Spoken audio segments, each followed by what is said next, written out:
Guys, let's close out our bold predictions with tight end. Jay, what are you looking at in this group? So going with Hunter Henry to finish as a top 10 tight end. Very sexy pick and player, Hunter Henry. He saw 38% of his team's red zone targets last year. That was second among tight ends. When you're looking for long shots to really succeed, what you want are uncertain situations. Like, we don't know what this Patriots receiving room is going to be, but I feel pretty good about Hunter Henry getting targets in the most valuable real estate on the field. So give me Hunter Henry as a surprise top 10 tight end. I like it. See here, tight end touchdown leaders, as you pointed to, Jay. Hunter Henry with 6 last year. Matthew, what do you got for? I feel like you're cooking up something here, some home cooking. Yeah, again, but I was just trying to come up with a bold. Well, I know, but it's a we have to be bold predictions, and the Commanders are so bad, it makes it easy to make bold predictions off of them as well. But I think this one's truly bold. I believe the Washington tight end, which will in the beginning of the year will be Zach Ertz and Ben Sinnott towards the end of the year, but I believe the Washington tight end will outscore Brock Bowers, who by all accounts is as good a tight end prospect to come since Kyle Pitts to come out of college. But my argument here is, first off, I tell my daughters, find you somebody who looks at you the way Cliff Kingsbury looks at Zach Ertz, right? Under Kingsbury in Arizona from 2021 to 2022, this is 21 games he played under Kingsbury. He was the 5th best tight end in fantasy on a points per game basis. Sorry, 6th best. He was the 6th best fantasy tight end on a points per game basis as well, right? Since 2014, he's never had a target share below 18%. 30% of his team's red zone targets last year, tied for second most among tight ends. And think about what else is there in Washington, right? Jahan Dotson has moved on. De'Ami Brown to this date has been mostly just a deep threat. Luke McCaffrey's a rookie.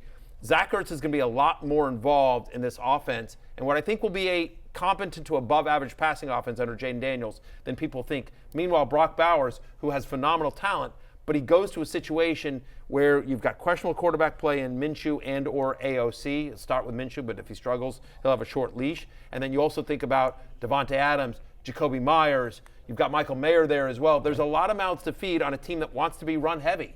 So, yes, I think the Washington tight end, Ertz and then Sinnott, that as a position outscores Brock Bowers this year. That's my bold prediction. To be fair to Matthew, he's always thought this. Take a listen from some sound back in April after the draft.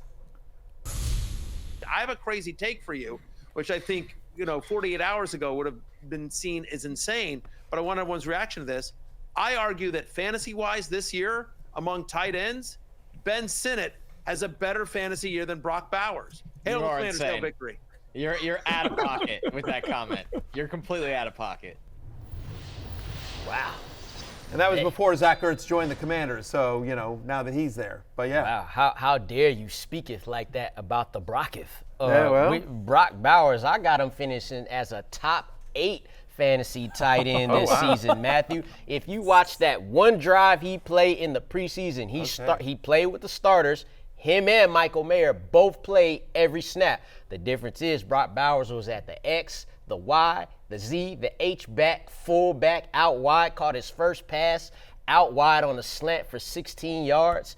So, yeah, they got the iffy quarterback play, but Matthew, key words you said here, they want to run the ball. But how much can you run if you ain't winning? And how much do we expect these Raiders? We like Antonio Pierce, but how much do we expect them to win? They got to figure out a way to use Mr. Brock Bowers. Their defense was good last year. I'll keep this one simple, guys. Kyle Pitts does not finish as a top 10 tight end, despite being drafted as tight end 7. I mean, tight end 14 in points per game since entering the NFL. He doesn't catch touchdowns, 6 touchdowns in 44 career games.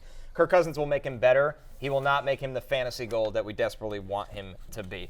Okay, you have a chance to win $1 million in the NBC sweepstakes on Yahoo Fantasy. Just download the redesigned Yahoo Fantasy app or go to NBCSports.com/fantasymillion for additional details. What do you? Hey, it's Matthew Berry from NBCSports.com and RotoWorld.com, and I want to thank you so much for watching whatever it is you just watched, or if nothing else, being too lazy to click out of the autoplay after this video started, after whatever it is you actually wanted to watch finished. But now that you're here, I'd like to take a moment here to ask you respectfully now, okay? I'm asking you respectfully to subscribe to the NFL on NBC YouTube channel. You'll get the latest RotoWorld fantasy news headlines, all sorts of great shows, including my own Fantasy Football Happy Hour. So go subscribe now. Again, I'm asking respectfully.